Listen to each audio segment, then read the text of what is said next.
संजय राउत भले ही दिल्ली आकर राकेश टिकैत के साथ फोटो सेशन करवा के गए, महाराष्ट्र की महाविकास आघाड़ी सरकार ने किसान आंदोलन को अपना समर्थन भी दे दिया, लेकिन जब राकेश टिकैत ने महाराष्ट्र में महापंचायत करने की इजाजत मांगी, तब महाराष्ट्र सरकार ने टिकैत को मना कर दिया।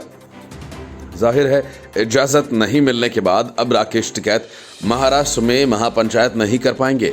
किसान यूनियन के नेता राकेश टिकैत ने महाराष्ट्र के यवतमाल जिले में संयुक्त किसान मोर्चा के बैनर तले किसान महापंचायत को संबोधित करने वाले थे, लेकिन जिला प्रशासन ने कोरोना संक्रमण के मद्देनजर इस कार्यक्रम को अनुमति नहीं दी। लेकिन संयुक्त किसान मोर्चा इसका आयोजन करने पर अड़ा हुआ है। मोर्चा का कहना है कि अगर उन्हें अनुमति नहीं दी गई तो वे धरने पर बैठ जाएंगे। संयुक्त किसान मोर्चा की कोर कमेटी ने शुक्रवार को महापंचायत की अनुमति के लिए आवेदन किया था।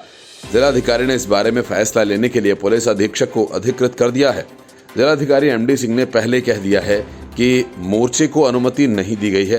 गौरतलब है कि मुंबई, पुणे सहित विदर्भ के अमरावती, यवतमाल, अकोला में कोरोना संक्रमण लगातार बढ़ रहे हैं और इन बढ़ते मामलों को देखते हुए सख्ती के साथ लॉकडाउन लागू कर दिया गया है।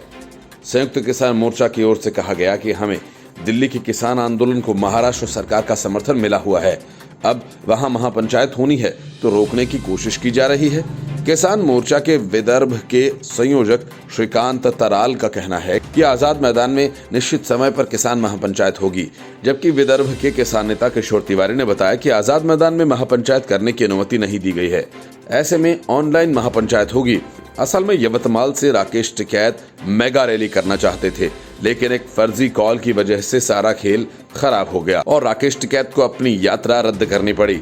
फर्जी कॉल करने वाले ने खुद को एसपी बताया और बताया कि यहां आने पर उन्हें 14 दिनों के लिए क्वारंटीन में रखने की चेतावनी दी, जिसके बाद राकेश टिकैत को अपना फैसला बदलना पड़ा। कार्यक्रम के आयोजकों के अनुसार बीकेयू नेता राकेश टिकैत द्वारा संबोधित एक रैली में हिस्सा लेने के लिए राज्य भर से 1 लाख से अधिक किसान यवतमाल पहुंचने वाले थे। चूंकि महाराष्ट्र में फिर से कोरोना का प्रकोप बढ़ा है, तो इसे देखते हुए महाराष्ट्र सरकार ने रैली करने के लिए अनुमति देने से इनकार कर दिया। इसके बाद किसान मोर्चा ने नया आवेदन देते हुए कहा कि रैली में 50 से अधिक लोग शामिल नहीं होंगे।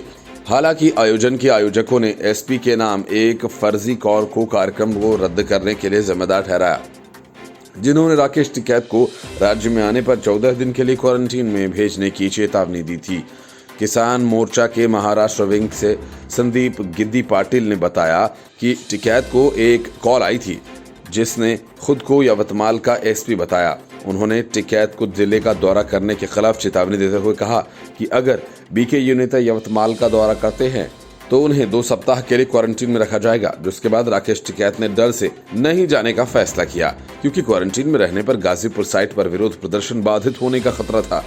पाटिल ने कहा कि जब ये बात की पुष्टि हो गई है कि यवतमाल एसपी दिलीप भुजबल द्वारा कॉल नहीं किया गया था, तो ये स्पष्ट हो गया है कि टिकैत को महाराष्ट्र में एक रैली को संबोधित करने से रोकने के लिए फर्जी कॉल किया गया था।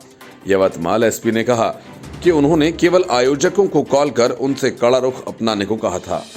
भुजबल ने कहा कि उन्होंने आयोजकों से कहा था कि अगर वे अपनी बैठक को आगे बढ़ाने की योजना बना रहे हैं तो पुलिस इस स्थिति से निपट लेगी। लेकिन भुजबल ने यह भी कहा कि उन्होंने नेताओं को एक जिम्मेदार फैसला लेने और राकेश टिकैत को यवतमाल आने के लिए मनाने की सलाह दी थी। भुजबल ने स्वीकार किया कि राकेश टिकैत को डोंगी ने जिले का दौरा करने से मना कर दिया। Bureau report, news of India.